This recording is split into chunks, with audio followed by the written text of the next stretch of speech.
Now, before I continue and get into the talk, I just want to take a moment to say that it's, a privilege and it's an honour to share a message with you this morning, but it's also a privilege and an honour to be doing it on the lands of the Yalukit Willam people of the Kulin Nation, who are the traditional custodians of God's creation in this area.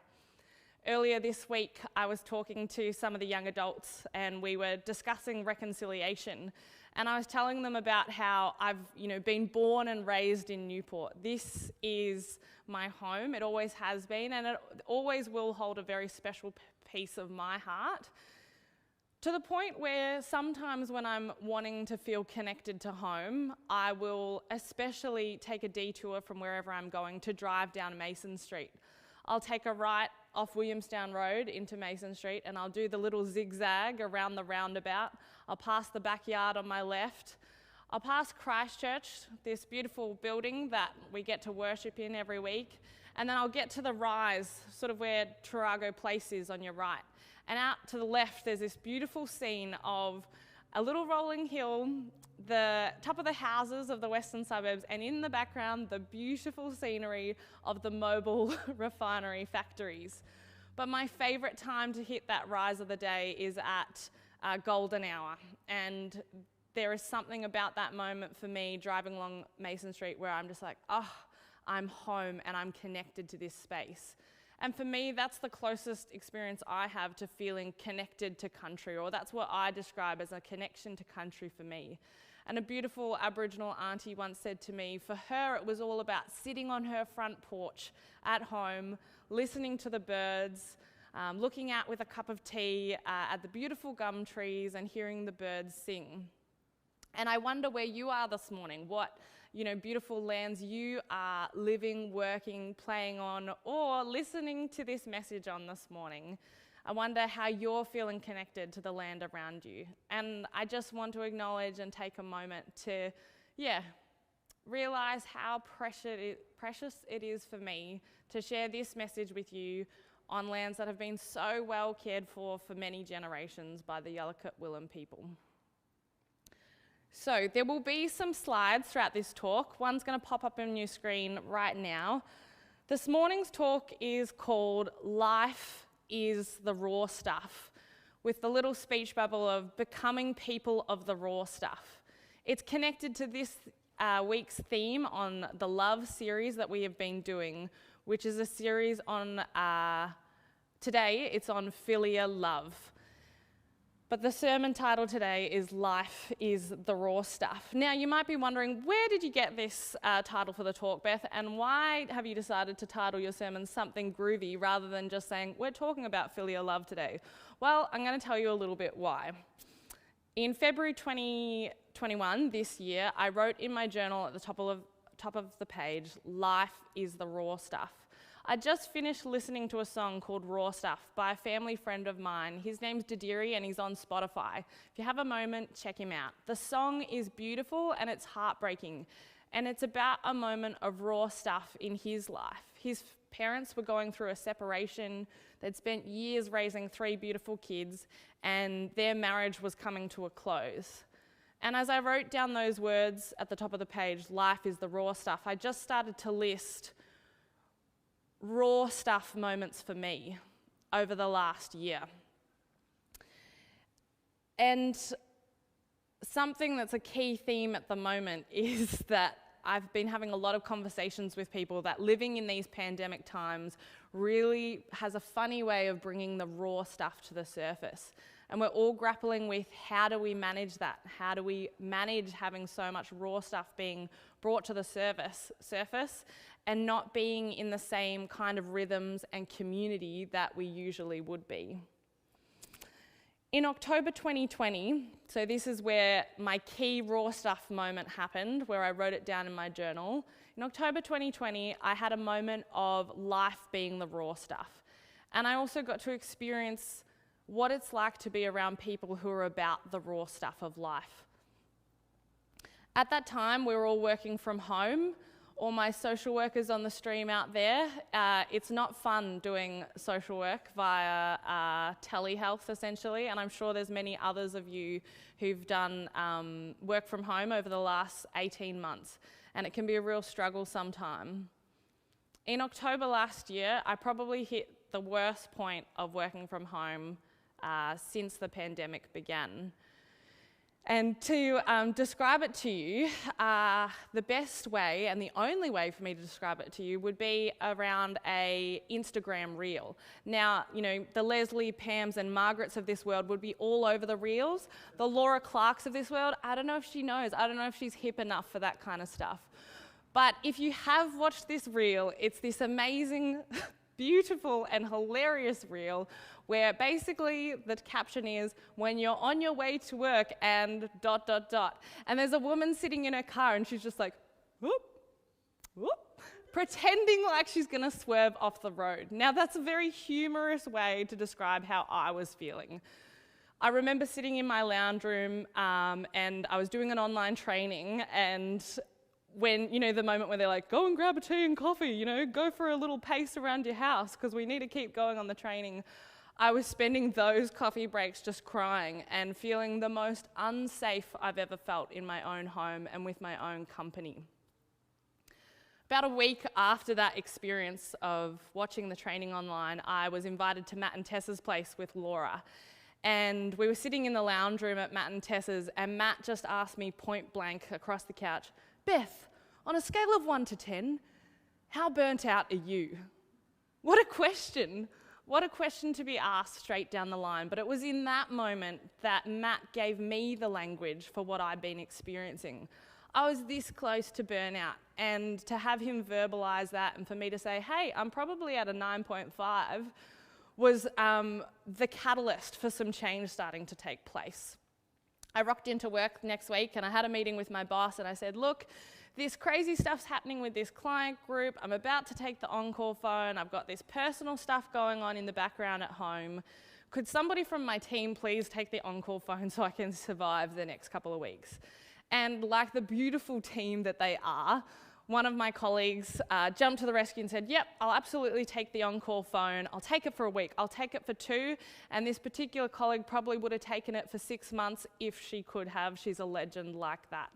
But there was a huge weight off my shoulders. And then on top of that, I'd shared with some very close friends of mine how tough things were. And I said to them, you know, this is how I'm feeling. And then my beautiful 2 friends, Georgia and Michaela, were calling me at least once a day, maybe once every second day, to check in on the vitals.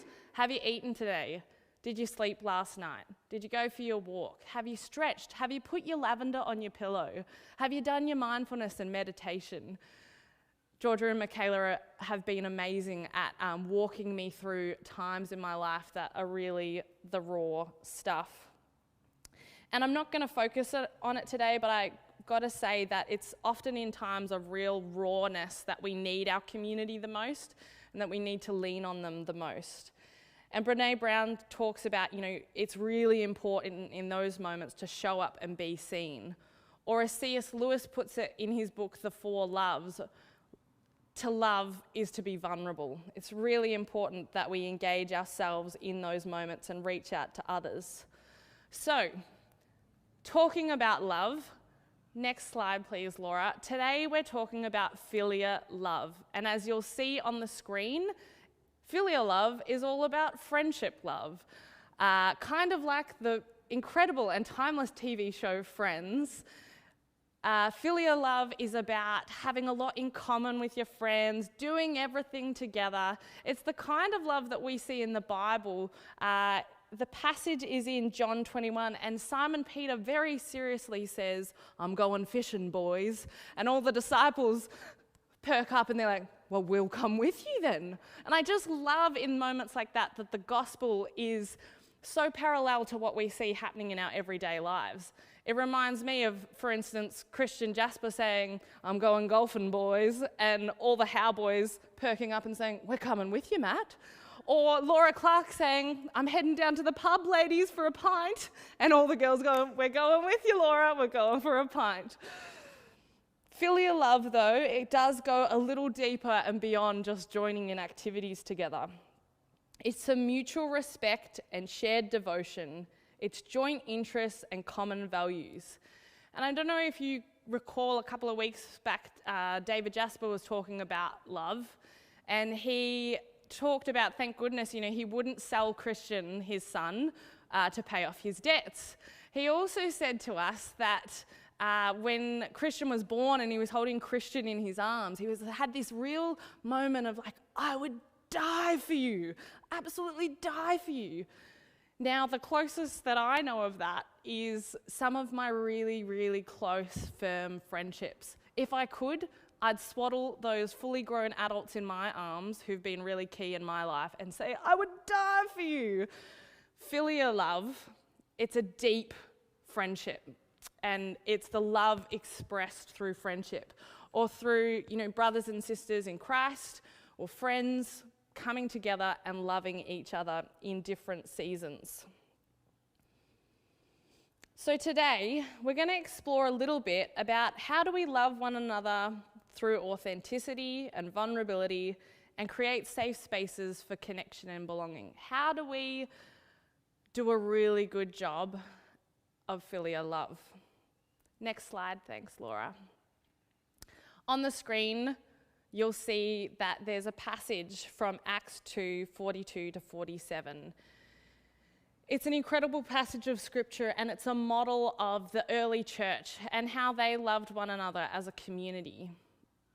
I've highlighted on the screen some really key parts that I kind of want to draw out as we move forward.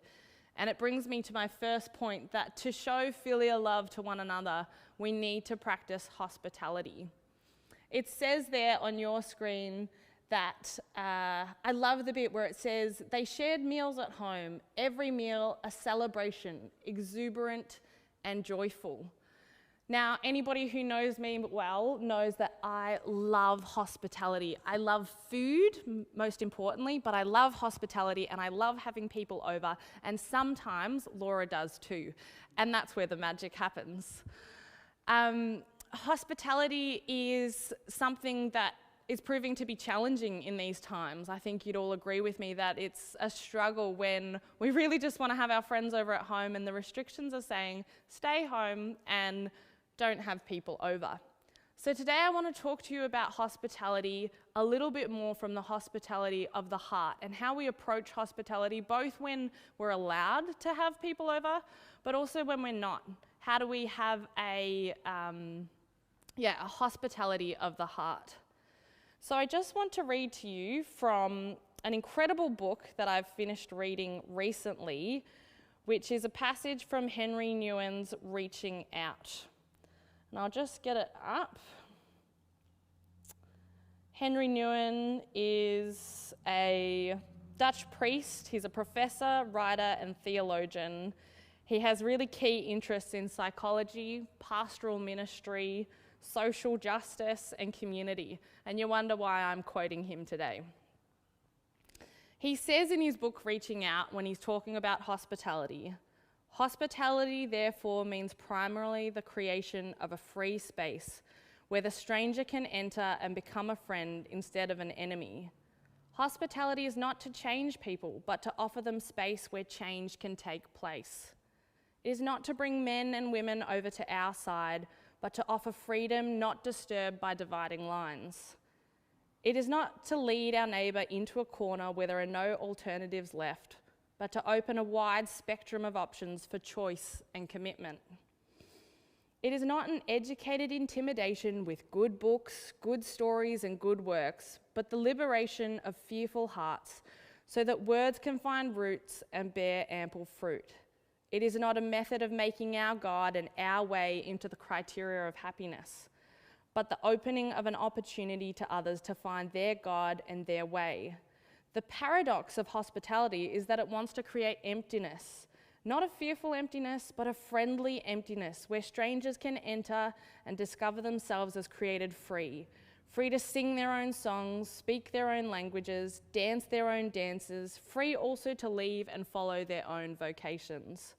Hospitality is not a subtle invitation to adopt the lifestyle of the host, but the gift of a chance for the guest to find his own. Wow. Laura, if you don't mind just popping up the next slide, I just want to go back over some of the really key points that really stuck out for me when I was reading this book. It talks about hospitality primarily being the creation of a free space where the stranger becomes a friend. What does that mean for us when we're thinking about, do we have a hospitality of heart when we're communicating with people? Next slide. Hospitality is a friendly emptiness where strangers can enter and discover themselves as created free to sing their own songs, dance their own dances, follow their own vocations. Next slide, please, Laura. Hospitality is not to lead our neighbour into a corner where there are no alternatives left, but to open up a wide spectrum of options for choice and commitment. Now, I don't know if any of you have been to somebody's house for dinner and you walk through the front door and before you've even started speaking, you can already tell that there's an agenda in place. What I can relate to this is probably, when you go over to your parents' place for dinner and you can tell pretty quickly that they want to talk to you about something before the meal has even begun. There might be other people in your life where, you've gone over for dinner and you can tell that they really, really are passionate about something, but they really, really want you to see it the way that they do. And I don't know about you, but that doesn't make me feel very welcome or comfortable. And so as we're thinking this morning about how do we practice hospitality in these times, I want us to think about how do we have a hospitality of the heart, a space where we're a listening ear, where we don't have an agenda, and we let the person come in freely and discover, the really important key parts of life, the key parts of faith, all on their own, just with the creation of free space. You can do this around the meal, you can do this over the phone, you can do this via Zoom, you can do it walking in the park. Hospitality of the heart is one of the key ways that we can begin to really show filial love towards one another. Next slide, please, Laura. My second point is the idea of being others-focused. And I just want us to take a moment to read this passage on the screen together. From Matthew 26, 36 to 38, it says, Jesus went with his disciples to a place called Gethsemane, and he said to them, "Sit here while I go over there and pray." He took Peter and the 2 sons of Zebedee along with him, and he began to be sorrowful and troubled. Then he said to them, "My soul is overwhelmed with sorrow to the point of death. Stay here and keep watch with me." What are the moments in your life at the moment where you're really needing people to stay here and keep watch with you? Wouldn't it be amazing if this community, Christchurch, or your home, wherever you find yourself, that it's a space where people know that they can reach into and say, "Would you stay here and keep watch with me?" Like I said, there are many things going on in our world at the moment that's really bringing the raw stuff to the surface for people. And at a time like this, we desperately need each other to stay here and keep watch with each other. I love that Jesus, the God of this universe, knew who his friends were and knew that he could ask them to stay here and keep watch with him. For me, remembering Georgia and Michaela checking in on me in October last year, that was a stay here and keep watch with me moment, and it was a big part of what carried me through. In Romans 12, 9 to 10, it talks about showing love to one another by being joyful in hope, patient in suffering, and faithful in prayer together. That's raw, it's real, and it's a stay here and keep watch with me. It's a call to that. And I think the idea of being others-focused and asking each other to stay here and keep watch with me, it goes against our consumerist narrative that in friendship, it's all about what I need and how I can get it, and I'm going to consume it, and if it doesn't treat me right, I'm going to get rid of it. Philia Love and being others-focused, it's about giving without expectation of receiving. It's about sitting with others through incredible pain and suffering, or celebrating with them in moments of success and joy without expecting anything in return. And it flips that consumerism narrative on its head. It shows what life in Christ can be like. Let's be a community of people who says, would you stay here and keep watch with me? And a community of people who say, I'll stay here and I'll keep watch with you. Next slide, please, Laura. My third and final point is the concept of Namaste. Now, before you all freak out and wonder, have I come to a Hindi church this morning? Am I in the wrong place today? Am I following the wrong God? No, you're not. We're going to talk about how this beautiful greeting that the Hindu community uses is an incredible starting focal point for having difficult conversations with each other and navigating conflict. Namaste means the God in me acknowledges the God in you.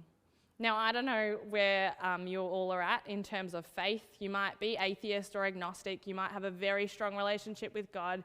You might be at a moment where you haven't heard God's voice for a long time. Wherever it is, at the starting point of a conversation or conflict, I'm encouraging us this morning that it could be this idea of Namaste, that the God in me acknowledges the God in you.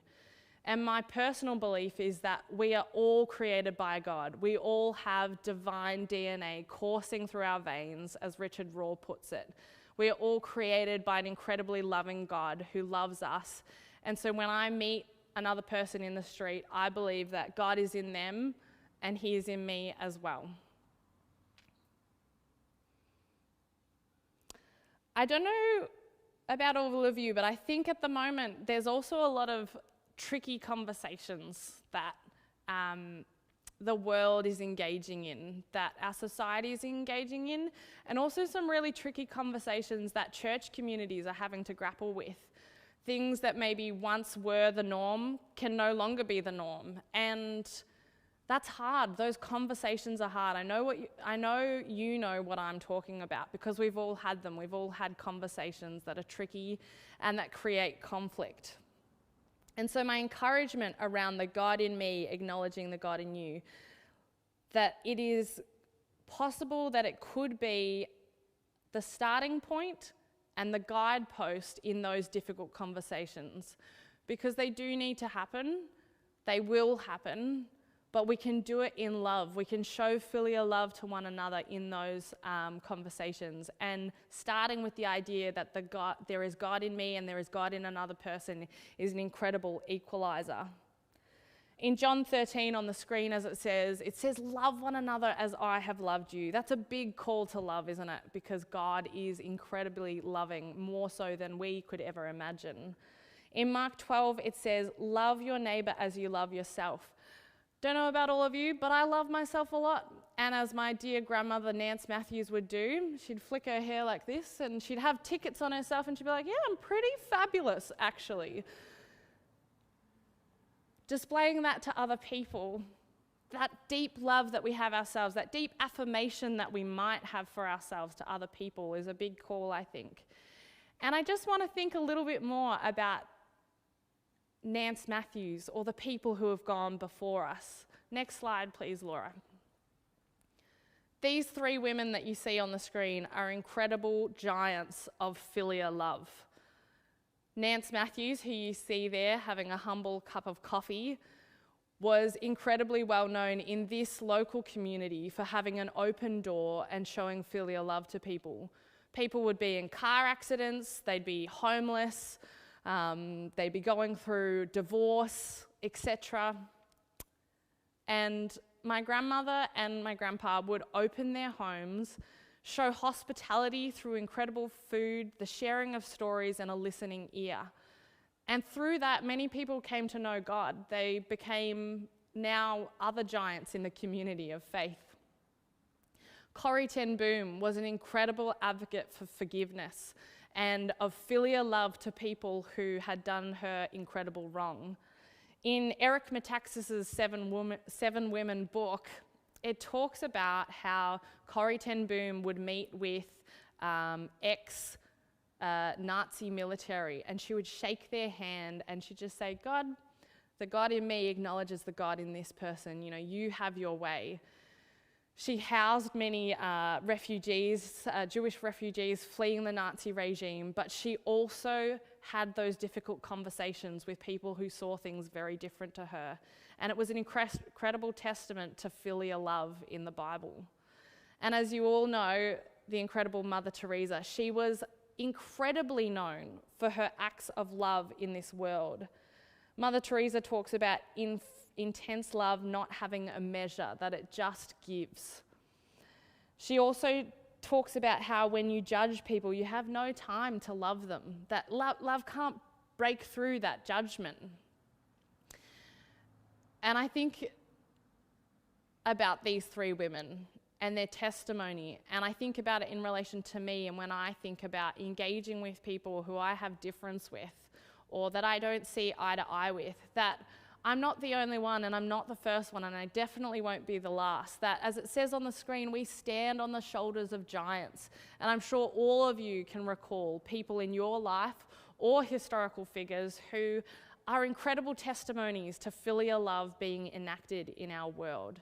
And my encouragement to you as I come to a close and we talk about the God in me acknowledging the God in you, that it's not impossible, and a practice of Namaste being the focal, the starting point and the focal point of our conversations with people, which will inevitably happen, is a really great place to start of showing filial love to one another. Next slide, please, Laura. So, as we come to a close, life is the raw stuff, but how do we become people of the raw stuff? I want to encourage us all to begin practicing hospitality. Hospitality in our homes when we can, but hospitality of the heart always.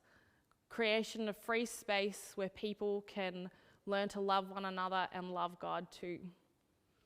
I want to encourage us to be others-focused.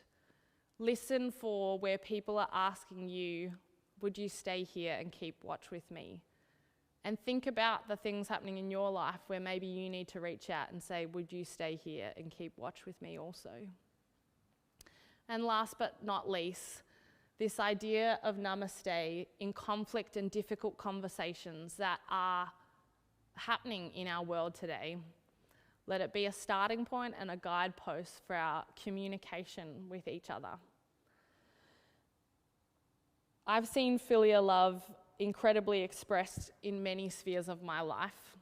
And thinking back to that story I told you about October last year, I saw filial love in my colleagues. They are incredible and they jumped to my aid straight away.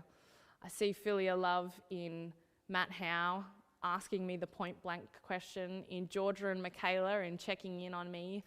I see it also in spaces like here at Christchurch, or in my parents' home, or at the ASRC, or at St Kilda Gatehouse where I used to volunteer. All across our community, there are incredible acts of filial love taking place. And these 3 points are just a couple of extra points to help us on our way as we continue to explore what it means to show this kind of love to each other.